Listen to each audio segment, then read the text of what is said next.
রতিনবাবু, আপনার বিরুদ্ধে যিনি মূল প্রতিদ্বন্দ্বী প্রসূন বন্দ্যোপাধ্যায়, তিনি হাওড়ায় তৃণমূল কংগ্রেসের প্রার্থী হয়েছেন, তিনি আপনার সম্পর্কে বলছেন যে উনি যখন মেয়র ছিলেন সেই সময় কোনো কাজই হয়নি, হাওড়াটাকে পুরো শেষ করে দিয়ে গেছেন। প্রতিপক্ষ সম্পর্কে কি বলবেন এই রকম যদি প্রচার? দেখুন, উনার সম্পর্কে যত কম বলতে পারা যায় ততই বোধহয় সময়ও বাঁচবে এবং হাওড়ার মানুষেরও ততই ভালো বোধ হবে, কারণ উনার সম্পর্কে যত কম বলতে পারা যায় সেটা ভালো। তবে এটা ব্যাপার হচ্ছে, হাওড়ায় মেয়র থাকাকালীন মেয়র কি কাজ করেছিল না করেছিল শুধু সেটা কেবলমাত্র একজন ভ্যানিশ হওয়া সাংসদের পক্ষে সম্ভব নয় বিচার করার জন্যে। হাওড়ার মানুষ সেটা জানেন এবং উনার কাণ্ড কীর্তি কলাপ সেগুলো সবাই জানে। যত এই ব্যাপারে আমি বললাম যত কম বলা যায়, এবং সংসদ হিসেবে উনি যে পারফরমেন্স দিয়েছেন হাওড়ার মানুষ সেটা মানে এ ব্যাপারেতে একদম সম্পূর্ণভাবে হতাশাগ্রস্ত হয়ে পড়েছে যে এরকম সংসদকে হাওড়া আগে কখনো এই রকম ধরনের পায়নি, এবং 3 বার উনি সাংসদ হয়েছেন। আরও একটা বড় ইস্যু এই মুহূর্তে যে হাওড়ায় বাবুল বন্দ্যোপাধ্যায় নির্দল হয়ে দাঁড়াবেন বলেছিলেন এবং বিজেপির সাথে তার যোগাযোগ তৈরি হয়েছে বলে একটা দাবি উঠেছিল, সেখানে দাঁড়িয়ে আপনি এই বিষয়টাকে কীভাবে ব্যাখ্যা করেন? আমি তো এটাই বলছি যে ব্যাপার হচ্ছে উনি আমাকে মাননীয় মুখ্যমন্ত্রী অভিযোগ করছেন, আমি তো সেখানেতে মানুষকে, আমাদের সেই সময়কার বোর্ড সবাইকে দরিদ্র মানুষের পাশে দাঁড়াবার চেষ্টা করেছিলাম, মানুষের পাশে দাঁড়াবার চেষ্টা। পরিবারের মধ্যেই যদি এরকমভাবে আঙুল ওঠে যে সংসদ ঠিক সংসদের ইয়েকে বাঁচা হয়নি, সেখানেই যদি কামড়াকামড়ি ছেঁড়াছিঁড়ি চলে, তাহলে বৃহত্তর পরিবারকে নিয়ে সে চলা তো প্রায় অসম্ভব হয়ে দাঁড়াবে। প্রসূন বন্দ্যোপাধ্যায় না বাবুন যদি দাঁড়াতেন তাহলে আপনি প্রার্থী হিসাবে কাকে? আমরা এইসব বিষয় নিয়ে কোনো মন্তব্য করব না, কারণ আমরা নিজেরা আমাদের লক্ষ্যে অবিচল এবং আমরা আমাদের আদর্শে বিশ্বাসী এবং আমরা আগামী দিনেও এই পথকে ধরেই এগিয়ে চলবো। আমাদের এই ব্যাপারে কে আমাদের এই বিষয়ে প্রতিদ্বন্দ্বী, আমাদের এই বিষয়ে খুব একটা কোনো চিন্তার কারণ নেই। মুখ্যমন্ত্রী এটাও বলেছেন যে লড়াইটা অনেক কঠিন হয়ে গেল হাওড়ায় এবং আমাদের প্রার্থীকে জেতানোর জন্য একদম পুরো দমে কর্মীদের নেমে পড়ার নির্দেশ দিয়েছেন।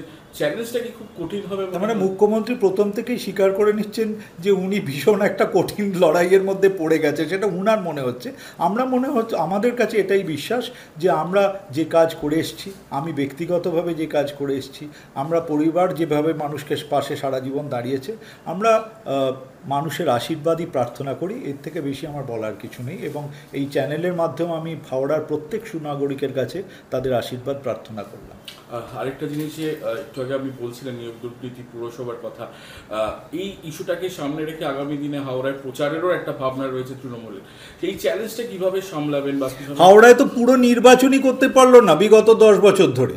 হাওড়ার পরিষেবা প্রচার তো দূরের কথা, নির্বাচনই তো করতে পারলেন না হাওড়ায় 10 বছর ধরে। হাওড়ার মানুষ তো পরিষেবা থেকে সম্পূর্ণ, যে দলটা দুর্নীতির কথা বলছে তাদের মুখে কি দুর্নীতির কথা সাজে? এবং হাওড়ার পরিষেবাকে তো সব থেকে বেশি তলানিতে নিয়ে গেলেন, সব থেকে নোংরা শহরে পরিণত করলেন। 18 সাল পর্যন্ত যতদিন আমি মেয়র ছিলাম ততদিন পর্যন্ত এই তকমা অন্তত লাগেনি যে হাওড়া সবথেকে জঞ্জাল নগরী সারা ভারতবর্ষে বলে বেড়াচ্ছে। এটা তো এখন সব থেকে বড় তকমা লাগলো যে এখানেতে জঞ্জাল নগরী এবং সব থেকে নোংরা শহর এটা। তা সেখানেতে কি নতুন করে, এবং একটা উনি প্রশাসক বসিয়ে রেখেছেন যে প্রশাসনিক বোর্ডটাও অবৈধ। কোন ইস্যুগুলোকে সামনে রেখে আগামী দিনে আপনি প্রচার শুরু করবেন? আমাদের লক্ষ্য খুব নির্দিষ্ট।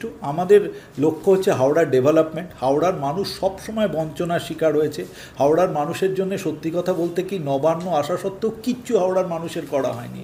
যে পার্কগুলো আমি করেছিলাম হাওড়ার বয়স্ক মানুষদের জন্য, সেগুলো দেখবেন সবগুলোই আজকে জঞ্জালেতে পরিণত হয়েছে। একটা বড় পার্কে একটা বড় গাছ দৈনন্দিন 800 মানুষকে অক্সিজেন যোগাতে পারে, সেখানেতে আজকে সমস্ত জায়গাটা সেখানেতে নানা রকম গাঁজা মদ তার ঠেকে পরিণত হয়েছে। হাওড়ায় সংসদ হিসেবে সংসদ কথা বলছেন, তার নিজের দিকে আপনি আচরি ধর্ম অপরে শিখাও, নিজের থেকে চ্যারিটি বিগিনস অ্যাট হোম, নিজের জায়গা থেকে শুরু হয়। তিনি তার সংসদের দায়িত্বই পালন করেননি, শুধু গিয়ে ঢাকঢোল বাজিয়ে ওখান থেকে কদিন উপস্থিত হয়েছেন তাও জানি না, সেইখান থেকে ঢাকঢোল বাজিয়ে পালিয়ে এসছেন ওখান থেকে। আজকে মেট্রোর যে এক্সটেনশন সেটা সংসদ কতবার তুলে ধরেছেন, সেটা আজকে হাওড়ার মানুষের প্রয়োজনের মধ্যে পড়ে। আজকে যদি ধুলাগড় আর ওদিকে বালিখাল পর্যন্ত আমরা মেট্রোটাকে এক্সটেনশন করতে পারি, সেখানে হাওড়ার মানুষের ইকোনমি চেঞ্জ হয় সেখান জায়গাতে। রেলের ইস্টার্ন রেল এবং সাউথ ইস্টার্ন রেল হাওড়াতে একটা বিরাট অঞ্চল জুড়ে রয়েছে, তাদের কাছ থেকে আমাদের প্রয়োজন যে সেখানেতে ফ্লাইওভারগুলো তৈরি করা। হাওড়ায় অনেকটা অংশ ন্যাশনাল হাইওয়ে জুড়ে রয়েছে, যেমন পাঁচলা রয়েছে, সাকরাইলের অঞ্চল জায়গা রয়েছে, সেখানেতে হাই রোডের ওপরেতে ফ্লাইওভারগুলোকে তৈরি করা কেন্দ্রীয় সরকারের সঙ্গে কথা বলে। রামরাজাতলা ফ্লাইওভার, বাকসাড়াতে ফ্লাইওভার দরকার, মতওয়ালা চৌরাস্তা থেকে জয়পুর বিল অবধি সেখানেতে ফ্লাইওভার দরকার। এই সমস্ত নানা জায়গায় একাধিক তার ফ্লাইওভারের প্রয়োজন রয়েছে। জিটি রোডটা সম্পূর্ণভাবে চলাচলের অযোগ্য হয়ে যাচ্ছে, সেখানেতে নিকাশি তো নিশ্চয়ই রয়েছে এবং এটাকে একটা মেগা সিটিতে পরিণত করার দরকার রয়েছে। হাওড়ার সবথেকে বড় কথা হচ্ছে ইন্ডাস্ট্রিয়াল বেল্ট ছিল, সেখানে জিকেডাব্লিউ, বার্ন স্ট্যান্ডার্ড সমস্ত সব কিছু রয়েছে। মুখ্যমন্ত্রী এখানে থাকা সত্ত্বেও কোনো রকম ইন্ডাস্ট্রিয়াল রিভাইভাল কেন হলো না এখানেতে? আজকে এই এত বড় বড় মেগা ইন্ডাস্ট্রি সমস্ত ধ্বংসের পথে চলে গেল। তারা কি অন্ধ হয়ে রয়েছেন? এই সমস্ত কোনো কিছুই দেখতে পান না এই জায়গাতে? আজকে এই মেগা ইন্ডাস্ট্রি সমস্ত হাওড়া থেকে একটা আশীর্বাদ ছিল সারা এশিয়ার কাছে। আমরা চেষ্টা করব এই হুগলি ডক, বার্ন স্ট্যান্ডার্ড, জিকেডাব্লিউ, এত বড় মেগা ইন্ডাস্ট্রি, তাকে আমরা কিভাবে রিভাইভ করতে পারি বা নতুন আইটি ইন্ডাস্ট্রিকে এখানে নিয়ে আসা যায় কিনা, এগুলোই তো কেন্দ্রীয় সরকারের সংসদের ভূমিকা হওয়ার প্রয়োজন, বারবার কথা ওঠার প্রয়োজন সেখানে, যার মধ্যে দিয়ে হাজার হাজার মানুষের এরকম কেবলমাত্র অস্থায়ী ভিত্তিতে, চুক্তি ভিত্তিতে নয়, স্থায়ী কর্মসংস্থান যাতে আসে সে বিষয়ে আমাদের লক্ষ্য দেওয়ার বিশেষভাবে প্রয়োজন, আওয়াজ তোলার প্রয়োজন। এবং আমরা গভর্নমেন্ট অফ ইন্ডিয়ার কাছে প্রার্থনা জানাবো যাতে প্যাকেজ আসে এবং হাওড়াটাকে ডেভেলপমেন্ট করে নেওয়া যায়। এবং হাওড়ার পরিষেবা, পুরো পরিষেবা একদম তলানিতে গিয়ে দাঁড়িয়েছে। না রাস্তাঘাট, না জল, না ওয়াটার লগিং, সমস্ত কোনো জিনিসগুলোকেই এখানেতে ঠিকমতো করা হয়নি। সেন্ট্রাল গভর্নমেন্টের আশীর্বাদে 100 MGDর একটা প্ল্যান্ট পদ্মপুকুরেতে তৈরি হয়েছিল, যেখানে সেন্ট্রাল গভর্নমেন্টের নাম কোনো রকমভাবে উল্লেখ করা হয় না। মাইনর শেয়ার ছিল রাজ্য সরকারের, এই মাইনর শেয়ারটাকেই বড় করে দেখানো হয়, কিন্তু মেজর শেয়ারের কথাটাকে সম্পূর্ণ অস্বীকার করে দেওয়া হয় ওখানেতে। সেখানেতে কেন্দ্রীয় সরকার তার আরবান ডেভেলপমেন্ট ডিপার্টমেন্ট পদ্মপুকুরেতে এই প্ল্যান্টকে দেওয়া হয়েছিল। আমার সময়কালীনই সেই সময় ওটাকে আমি যতটা পেরেছিলাম সাজাবার চেষ্টা করেছিলাম, কিন্তু বর্তমানে পুরো প্রশাসক এবং প্রশাসন সম্পূর্ণভাবে একদম ঘুমন্ত অবস্থায় রয়েছে। হাওড়ার মানুষের কোনো পরিষেবা নেই।